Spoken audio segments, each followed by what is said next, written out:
இந்த வசனத்தை எடுத்து காட்டிதான் நகை போட்டால் நீங்கள் நரகத்திற்கு போய்விடுவீர்கள் என்றும் குற்றப்படுத்தி அவர்களை குறை சொல்வதையும் பார்க்க முடிகின்றது. இந்த வசனத்தில் வெளிப்புறமான அலங்கரிப்பை முக்கியப்படுத்தாமல் உள்ளான அலங்கரிப்பாகிய உங்கள் இருதயத்தில் மறைந்திருக்கின்ற குணத்தை முக்கியப்படுத்துங்கள் என்கின்ற அந்த பின்னணியில் தான் இந்த வசனம் சொல்லப்பட்டிருக்கின்றது. மயிரை பின்னி என்கின்ற வாக்கியத்தையும் நாம் சற்று கவனிக்க வேண்டும் அல்லவா? இப்படியாக இந்த வசனத்தை வைத்து நகை போடக்கூடாது என்று சொல்கின்றவர்கள் தலைமுடியை சீவி பின்னாமல் ஃப்ரீ ஹேரில் முடியை விரித்து போட்டு வந்தால் சரியாக இருக்குமா? சிலர் இதுக்கு பதில் கூறுவதற்கு நாங்கள் முடியை பின்னாமல் கொண்டை போட்டுக் கொள்கின்றோம் என்று வாதாடுவதுண்டு.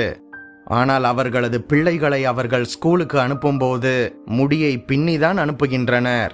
காலேஜுக்கு போகும்போது ஃப்ரீ ஹேரிலோ கொண்டை போட்டோ போவதில்லை, முடியை பின்னிதான் செல்கின்றனர் அல்லவா?